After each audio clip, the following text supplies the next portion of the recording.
Seorang pria mengaku merasa bangga lantaran rumahnya di Gaza menjadi tempat syahid sang pemimpin Hamas Yahya Sinwar.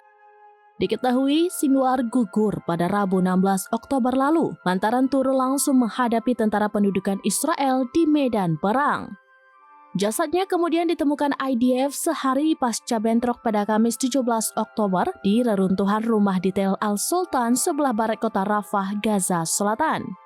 Melansir akun Instagram @gaza_sweet_via Tribunnews pada Senin 21 Oktober 2024, rumah tersebut dilaporkan merupakan milik keluarga Abu Taha. Lokasi persisnya yakni di Jalan Ibnu Sina Tel Al-Sultan, kota Rafah. Dalam postingan yang diunggahnya pada Sabtu 19 Oktober 2024, Abu Taha membagikan dengan jelas penampakan sebelum dan sesudah rumahnya hancur diserang IDF. Menurut Abu Taha, Yahya Sinwar Abu Ibrahim adalah pemimpin yang gigih.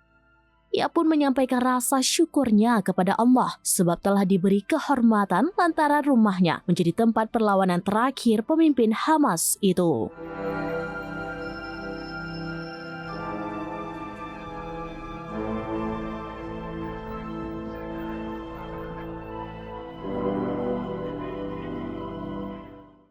Download Tribun X sekarang, menghadirkan lokal menjadi Indonesia.